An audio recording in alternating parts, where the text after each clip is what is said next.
school counselor. Welcome back to the School for School Counselors podcast. I'm Steph Johnson here with you again for another week of insight, hopefully some inspiration and some things to really help you get better at your craft, because that's what we're here for, right? In this podcast is to make sure that you're consistently growing, you're consistently learning, and becoming the absolute best school counselor that you can possibly be. In this episode, I want to talk about oppositional defiant disorder. And the reason that it comes to mind, especially this time of year, is because it seems to me that the longer I'm in school counseling, the more often I hear this term just tossed around. When students are difficult, when folks aren't able to understand students or their motivations or why they're getting involved in certain behaviors, you often just hear people say, they're just so ODD.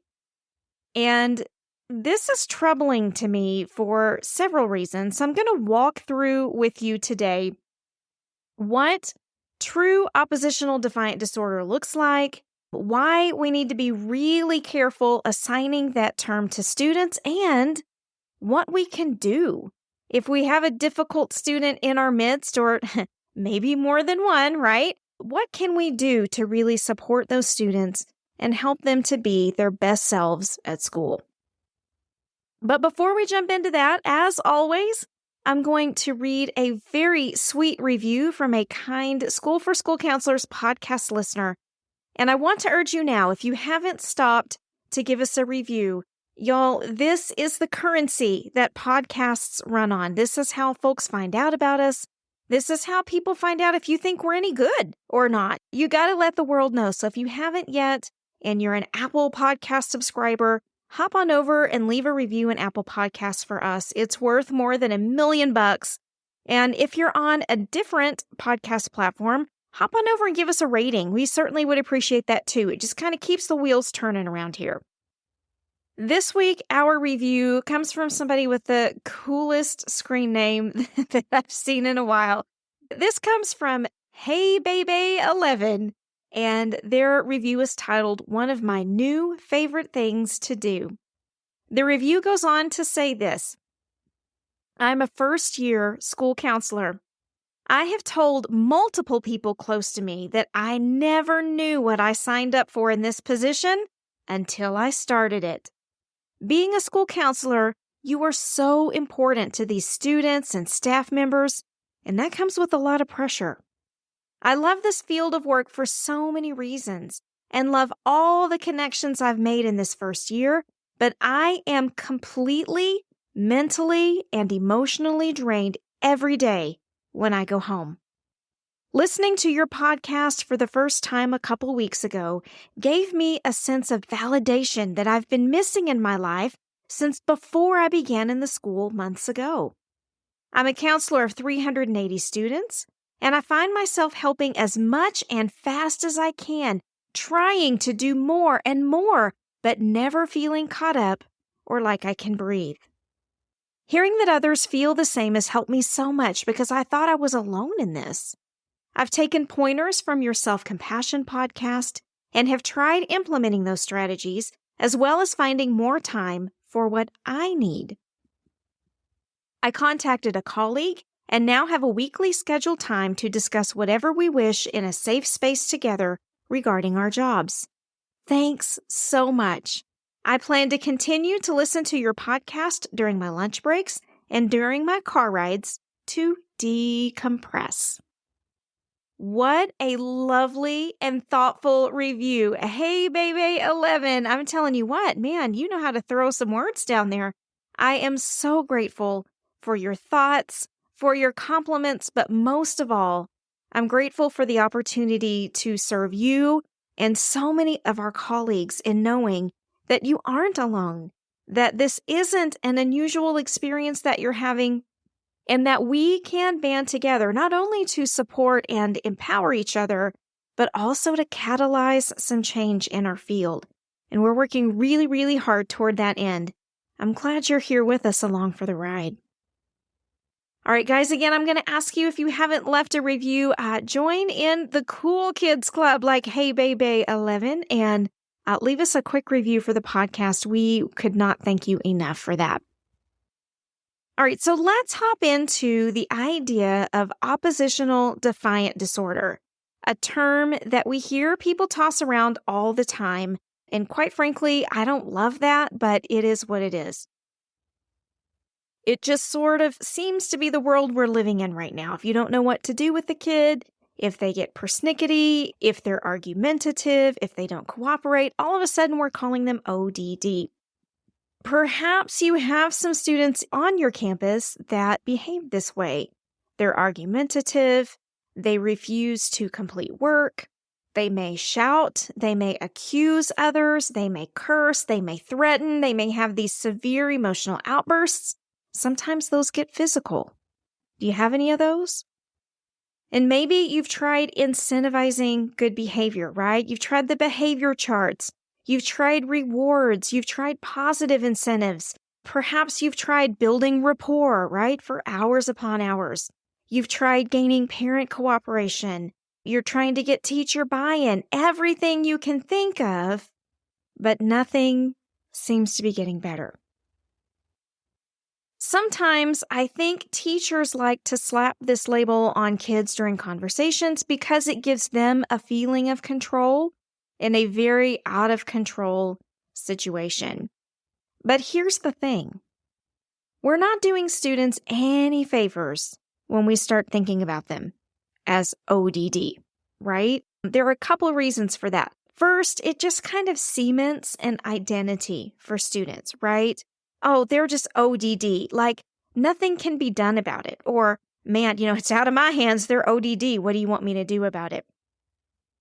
Very, very pathologizing nomenclature really boxes students in. I think it really discounts their potential. And it kind of gives everybody a pass to stop encouraging growth, right? As if this student is just doomed to a life of the same behaviors, right? Well, I washed my hands of them. They're ODD. What do you want me to do? Very, very dangerous line of thought, especially in education. So that's the first problem that I have with this label being thrown around. Second of all, and you and I both know this, it is not a trauma-informed perspective. There's a lot of crossover between oppositional behaviors, defiant behaviors, and traumatic exposure. We have to keep that at the forefront of our awareness as we come across situations like this. We really need to examine the trauma angle. We need to make sure that we haven't just written this off, that we haven't just said, oh, they're kind of a bad kid. They don't listen. They like to argue. I don't know how to get them to buy in with me. Must be ODD. No, it does not have to be ODD. And it's really important to keep it in perspective. Third, and I've hinted at this earlier, but I think a label like oppositional defiant disorder, number one, just labeling a kid with any disorder in general is really limiting for their own self-actualization and for the growth of the people around them, to not only encourage them to step into their best selves, but to grow as encouragers, as coaches, as teachers, and as educators. We have to keep these doors of potential open. And when we start arbitrarily assigning these disorder label to kids, we stunt those opportunities. Because as we label students and maybe get a little dramatic in our assessment, right, through our frustration, through our anger, perhaps through our resentment, we can sometimes encourage students to live up to the negative potential that we've assigned to them instead of what they can truly be. So we've got to be super, super careful with these terms getting thrown around. I often tell school staff or other counselors that I work with, when I hear the oppositional defiant label placed on the table, I'm usually the first one to say, hey, hang on a second, let's pause. I don't like that phrase. Can we think of another way to describe this student that feels a little bit more accurate? Now, to be fair, you may have students on your campus that do meet the criteria of oppositional defiant disorder. But number one, I think there's a lot of flux in this definition. And number two, as school counselors, we're not tasked to diagnose anybody anyway. So what good is it going to do us to determine a label for a student? It's not going to change the way we interact with them. It's not going to change the way that we try to intervene. And you'll see what I mean in a minute. First, let's look at the DSM-5 diagnostic criteria, not because we want to diagnose students, but we do want to be aware of the criteria being used by other practitioners. So you've got to have a pattern of an angry or irritable mood, argumentative or defiant behavior, or vindictiveness that lasts at least 6 months. And it has to have a cluster of symptoms from different categories. There's a certain number that you have to achieve, and they fall under the headings of angry and irritable mood, or argumentative or defiant behavior, or vindictiveness.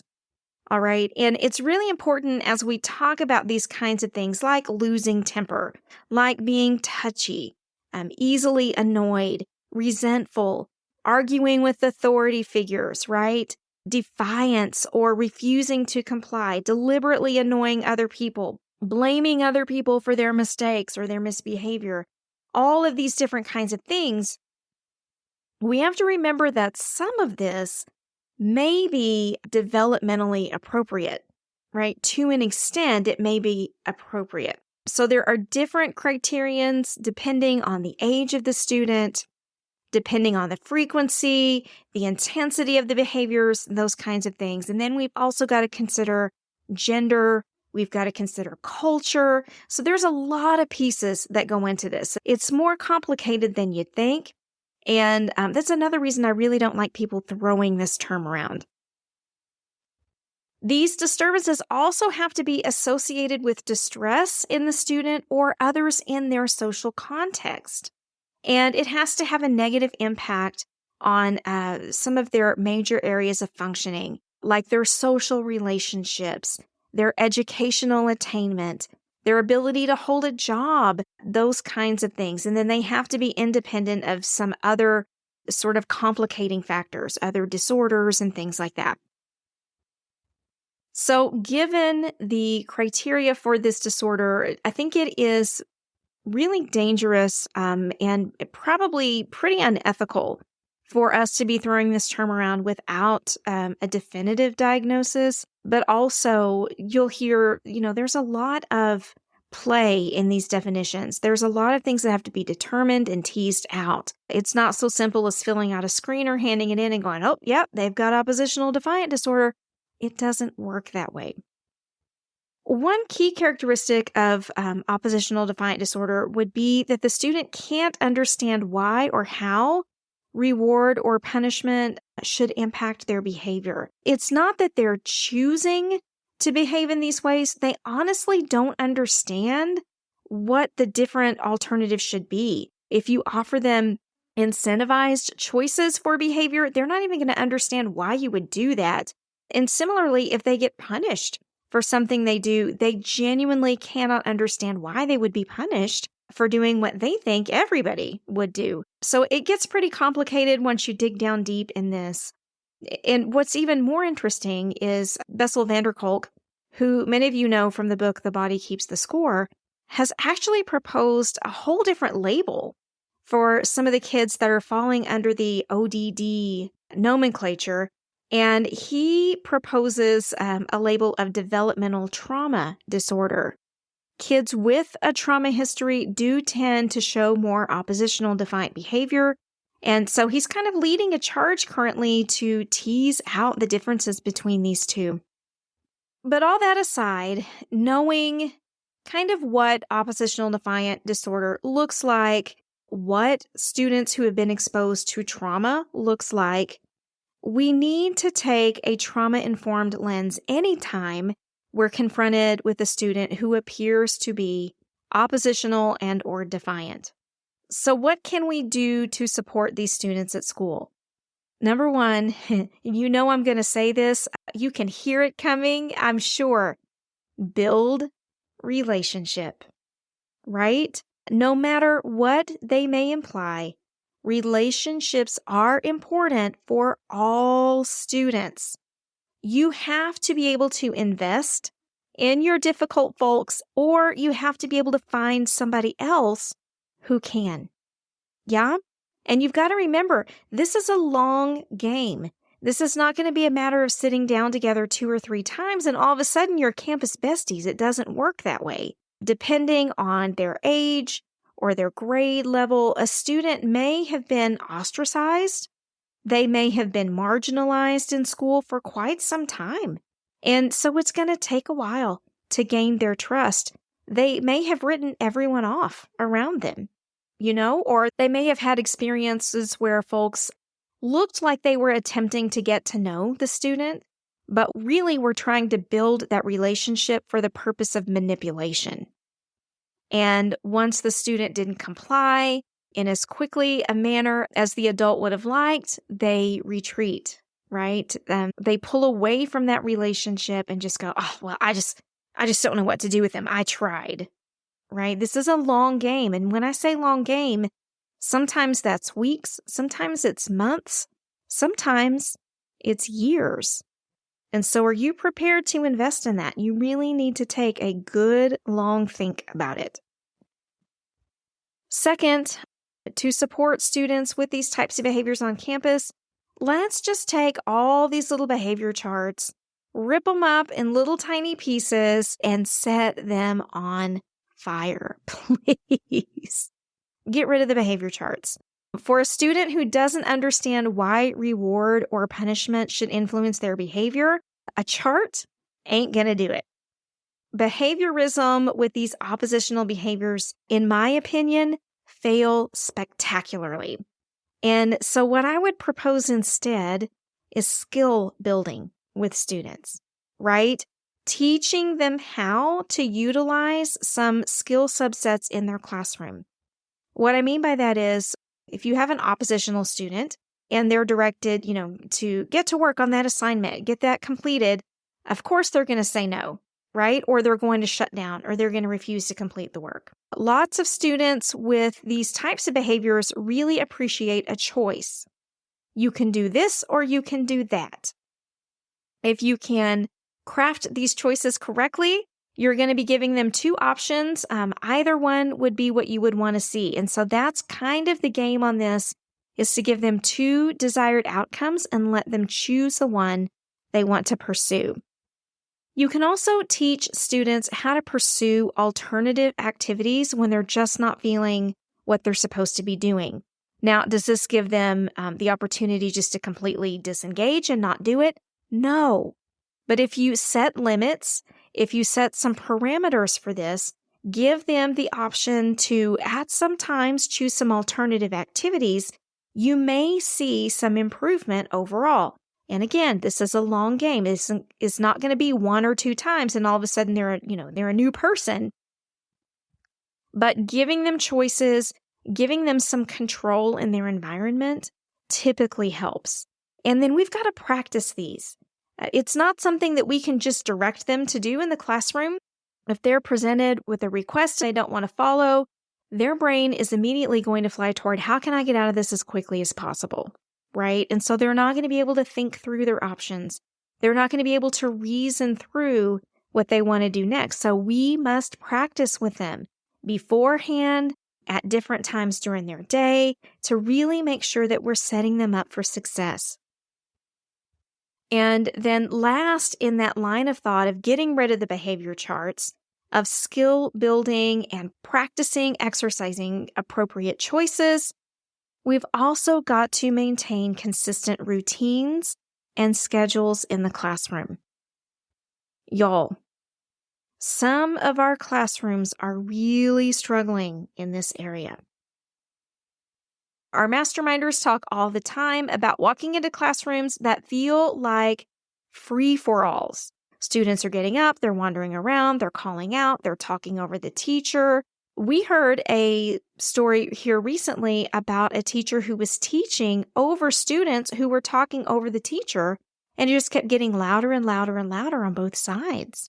We really have got to support our teachers in good classroom management. We've really got to support them in asserting their authority in the classroom, and so that they can provide these consistent routines and schedules. It's a lot of work on the front end to get these systems in place, but boy, oh boy, does it make everybody's lives easier when students know what to expect, they know what's coming next, and they know what they can do in the moment. It's just phenomenal, the change that good routine and structure can make. Third, when we're working with students who are showing oppositional or defiant tendencies, we need to build relationships. Oh, wait, already said that, right? Yes, I did say that, and I'm going to say it again. Why? Because it is so important. Find who the student gravitates toward. Who do they seem like they might want to spend a little bit more time with on campus? Are there some students that tend to be more positive peer influences who may be able to, sit closer to your student in question, who may be able to mentor them a little bit or, just be a positive role model? I think there's a lot to be said for those kinds of relationships. So if we can encourage those, help teachers find potential candidates, offer some lunch times for them to sit and talk and get to know each other, whatever it is we need to do, we need to try to help students build relationships on campus. And then we also need to be able to find or offer resources. There are usually very high ACE scores for these kids. Do you remember the ACE scores, which are a measure of the adverse childhood experiences that a student has had in their lifetime? What's going on at home? What do these students need at home? What do they need at school? What do their parents need? Do the parents need some sort of support? If you have a social worker available, deploy them. Get them involved with this family. If there's no social worker, determine what the family needs through some person-centered means. Build those relationships. Have some real conversation without the urge to jump to a worksheet or jump to reframing or jump to identifying emotions. Just talk to them like a person, like a human being, and build those bridges. Determine what they need, what their family may need, and then find those resources and offer them. Also, don't forget that if you think a child has experienced a significant level of trauma in their life, they may need a level of support you can't provide in school.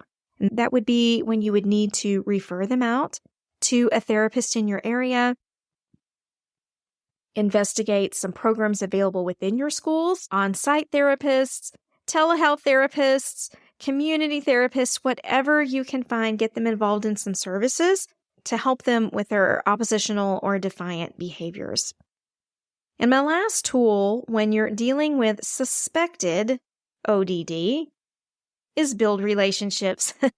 For the third time, y'all, I cannot stress this enough. Relationship is going to be your golden ticket. Y'all, I think it's so important that we recognize the potential for students, that we do not box them in with these crazy labels. And if I had my way, I don't think I would hear anybody say oppositional defiant disorder on a school campus, except maybe once every, few years, because that should be so far from our frame of reference. We need to be in the business of supporting students, identifying what their needs are, helping them learn how to make healthy choices in the classroom, and helping their teachers learn how to work with them as well, so that everyone can move towards success. I hope this has been helpful for you. I hope it's helped you kind of re-examine how you think about students with difficult behaviors, how you approach those situations, and how you talk to your staff about them in the moment. I think it's really important that we be able to be confident enough when these conversations come up to say, I know that term gets tossed around a lot, but I'd feel much more comfortable if we just talked about difficult behaviors. I think we're going to get a lot further that way because we know difficult behaviors can be changed, right? And that's what we're here for. We're here to guide and inspire students toward their best, most fulfilling outcomes. Hey, listen, I know I've told you before, but I want to tell you again how important the work is that you're doing. As we release this episode about mid-April, this is the tough time of year, right? Things start feeling really hard. So I just want to remind you that even on the hard days, even when it feels like there's so much to do, right? How are we ever going to get this done before the end of the school year? Your students are so lucky to have you on campus supporting them, believing in them, and learning so that you can be the best school counselor for them you can be. And you've been here learning with me today. I can't thank you enough for that. And I can't wait to talk to you next time. I'll be back soon with another episode of the School for School Counselors podcast. Until then, I hope you have the best week ever. Take care, my friend.